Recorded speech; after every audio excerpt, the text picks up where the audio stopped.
சென்னை எழும்பூர் ராஜரத்ன மைதானத்தில் இன்று மாலை நடைபெறும் விழாவில் 600க்கும் மேற்பட்ட காவலர்களுக்கு முதலமைச்சர் விஜய் பதக்கங்களை வழங்க உள்ள நிலையில் நிகழ்ச்சிக்கான இறுதிக்கட்ட ஏற்பாடுகள் தீவிரமாக நடைபெற்று வருகிறது. கூடுதல் விவரங்களை செய்தியாளர் மாணிக்கம் வழங்க கேட்கலாம். மாணிக்கம், வணக்கம். காவல்துறை பதக்க விழாவுக்கான ஏற்பாடுகள் தொடர்பான விவரங்களை பதிவு பண்ணலாம். தமிழ்நாடு காவல்துறையில இந்திய குடியரசுத் தலைவர் பதக்கம், மத்திய உள்துறை அமைச்சர் பதக்கம் மற்றும் தமிழ்நாடு முதலமைச்சர் பதக்கங்கள் வென்றிருக்கக்கூடியவர்களுக்கு அந்த பதக்கங்கள் வழங்கக்கூடிய விழா இன்றைய தினம் சென்னை எழும்பூரில் இருக்கக்கூடிய ராஜரத்ன மைதானத்தில் நடைபெற இருக்கிறது.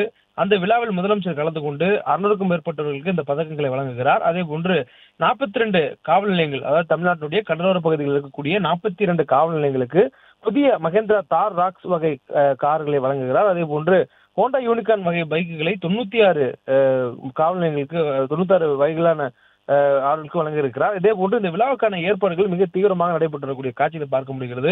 குறிப்பாக இந்த பகுதி முழுவதுமே முதலமைச்சர் வர இருப்பதால் முழுமையான காவல்துறை கட்டுப்பாட்டுக்குள் கொண்டு வரப்பட்டிருக்கிறது. காவல்துறை வாகனமாகவே இருந்தாலும் முன் அனுமதிக்கப்பட்ட வாகனமாக இருந்தால் மட்டுமே உள்ள அனுமதிக்கப்படுகிறது. நிகழ்ச்சிக்காக மைதானம் முழுவதும் செங்கோட்டை போன்ற ஒரு அமைப்பாக ஏற்படுத்தப்பட்டிருக்கிறது. மேலும் முதலமைச்சருக்கு காவல்துறையுடைய அணிவகுப்பு மரியாதைகள் கொடுப்பதற்கான ஒத்திகை நிகழ்வுகள் இறுதிக்கட்ட முயற்சியாக மேற்கொள்ளப்பட்டிருக்கின்றன. மேலும் பதக்கங்கள் பெறக்கூடிய அந்த 600க்கும் மேற்பட்டவர்கள் அமர்வதற்கான இடங்கள், அதே போன்று அவருடைய குடும்பத்தினர் அந்த நிகழ்ச்சியை பார்ப்பதற்கான இடங்கள் எல்லாம் ஏற்பாடு செய்யப்பட்டிருக்கிறது. மேலும் மாலை நேரத்தில் நிகழ்ச்சி நடைபெற இருப்பதனால் அதற்கான ஒளியும் ஏற்பாடும் செய்யப்பட்டிருக்கின்றன. மேலும் முதலமைச்சர் காவல் நிலையங்களுக்கு வழங்க உள்ள அந்த வாகனங்கள் மைதானத்துக்குள்ளாக இப்போதே கொண்டு வரப்பட்டிருக்கின்றன. தொடர்ந்து முதலமைச்சர் அமரக்கூடிய அந்த மேடைகள், மற்ற இடங்கள் அனைத்தும் அலங்கரிக்கப்பட்டு வருகிறது. இறுதிக்கட்ட பணிகளில் முதலமைச்சர் பங்கேற்கக்கூடிய அந்த காவல்துறையுடைய நிகழ்ச்சியை மிக சிறப்பாக செயல்படுத்த வேண்டும் என்ற நோக்கில் மிக தீவிரமான இறுதிக்கட்ட அந்த பணிகள் நடைபெறக்கூடியதை நம்மால் பார்க்க முடிகிறது.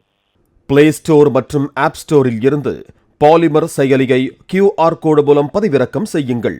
செய்திகளை உடனுக்குடன் பெறுங்கள்.